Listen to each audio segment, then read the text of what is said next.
Hola a todos, bienvenidos a un nuevo tutorial de la cartilla. En el último video aprendimos a utilizar argumentos arbitrarios en funciones y a invocar o llamar funciones desde otra función.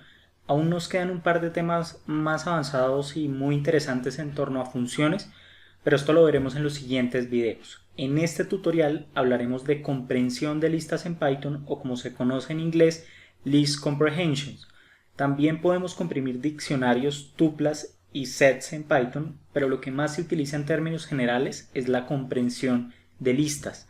Para explicar qué es List Comprehensions en Python, vamos a retomar uno de los ejemplos que trabajamos en un tutorial anterior. Aquí tenemos un bloque de código. La idea era identificar todos los números pares en un rango específico, en este caso en el rango de 0 a 100, y esto lo hacíamos utilizando la función módulo con el menor número par, que es 2. En este caso, si el número en la iteración actual módulo 2 era igual a 0, lo que decíamos es que el número era par y por lo tanto lo agregábamos a la lista que inicializa vacía y que nombramos en una variable llamada pares. ¿Cómo podemos hacer esto utilizando list comprehension? Vamos a definir una variable, al igual que teníamos en el bloque anterior, los resultados quedaban guardados en la variable pares, que inicializa como una lista vacía. En este caso vamos a definir pares-lc de list comprehension, como es una lista, entonces tenemos que utilizar su notación, y lo que vamos a hacer es lo siguiente: vamos a poner en esa lista un número para cada número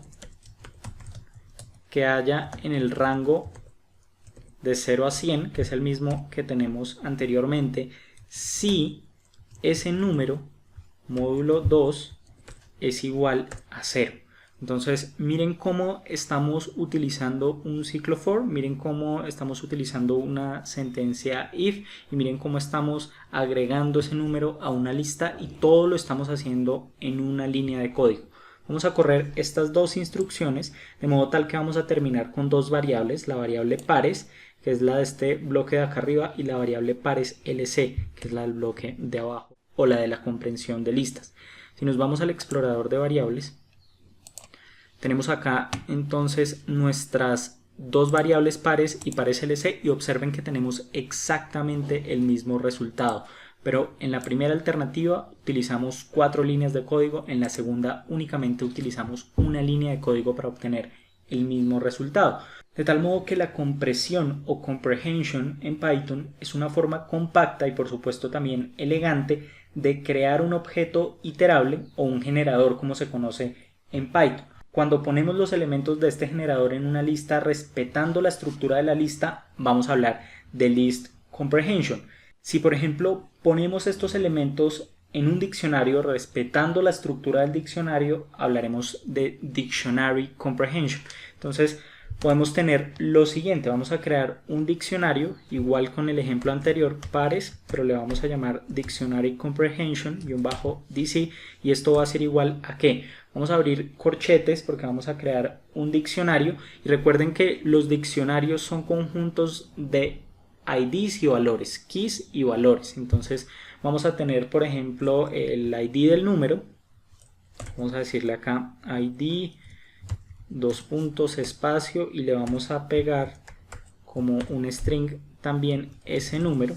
Entonces este sería el ID, ahora dos puntos, y ahora sí va a tener el valor, y lo demás es exactamente igual a lo de arriba. Para cada número en el rango 100, si el número módulo 2 es igual a 0.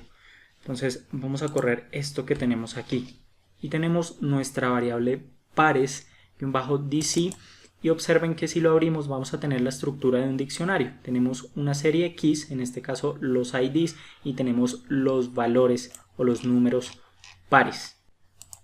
Si hacemos una impresión en consola de las propiedades de esa variable pares dc, y por ejemplo le pedimos los keys, entonces vamos a tener acá cada uno de los keys de ese diccionario.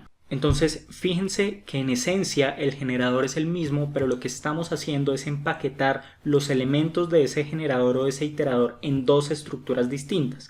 En el primero de los casos en una lista y ahora en el segundo en un diccionario, respetando su estructura.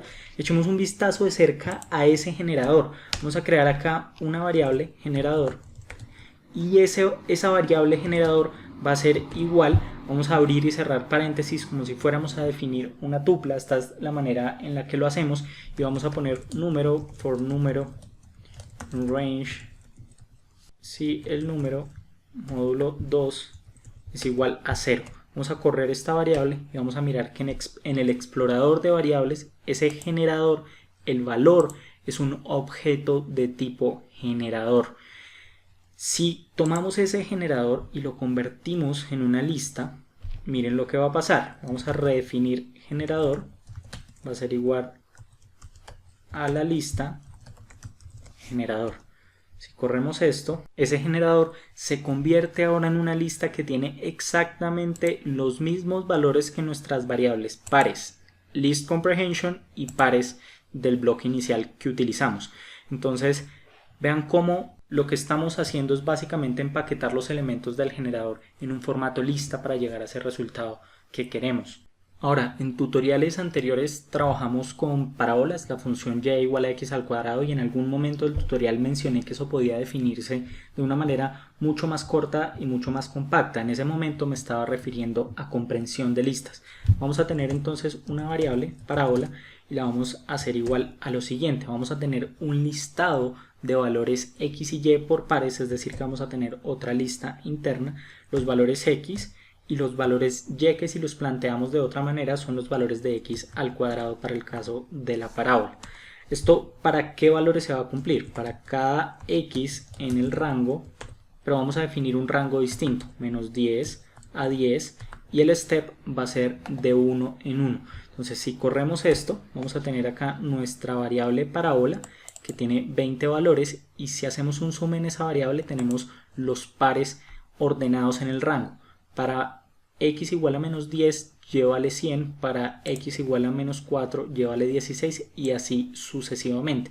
Pero observen que esta vista tal vez no es la más amigable y no es intuitivo cómo vamos a graficar esto, porque los elementos de x y y no se encuentran separados. Lo hemos creado con una comprensión de listas. ¿Cómo podríamos convertir esto a una matriz de n filas, que en este caso serían 50 filas por dos columnas, una columna para x y una columna para y? Para eso utilizamos la librería NumPy. Yo sé que no hemos entrado en el detalle de qué es la librería NumPy y cuál es su función en Python, pero por ahora vamos a adelantar que es una biblioteca de funciones matemáticas de alto nivel. Es una librería que se utiliza como soporte para vectores y matrices en muchas otras librerías importantísimas en Python, como Pandas, como scikit-learn, como SciPy y como otras. Entonces vamos a importar esta librería, import NumPy as np, y este es el alias que se utiliza de manera convencional para la librería NumPy.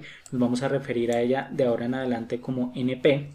Recuerden que esto lo vimos en un tutorial anterior, cómo importar librerías o módulos y cómo utilizar estos alias para simplificar el código que escribimos y hacerlo mucho más fácil. Entonces lo que vamos a hacer para convertir esto en esa matriz es utilizar una función de NumPy que se conoce como array. NumPy array, esto básicamente lo está convirtiendo a esa matriz, y si corremos estos dos vamos a revisar nuevamente nuestra parábola. Observen que el tipo de la variable ya cambió, ahora es un array, y tenemos aquí nuestros valores de x en la columna 0 y nuestros valores de y en la columna 1, y tenemos las 50 filas. Si queremos graficar nuestra parábola, entonces vamos a importar la librería matplotlib, que la hemos revisado en tutoriales anteriores, pero sobre esto vamos a entrar en detalle más adelante. Matplotlib.pyplot para no utilizar este nombre, sino de ahora en adelante utilizar solo su alias plt. Entonces vamos a decirle plt.plot y debemos especificarle los valores de x y los valores de y que están en el objeto parábola. Entonces vamos a utilizar un slicing, o vamos a decirle cuáles son las filas y las columnas que queremos tomar para los valores de x. Entonces los valores de x van a ser iguales a ¿qué?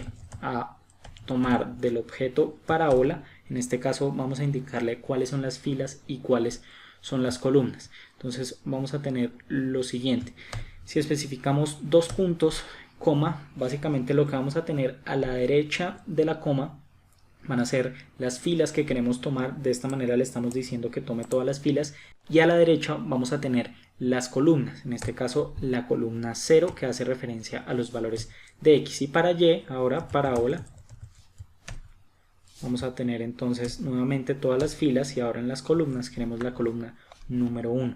Si volvemos a correr nuevamente esto,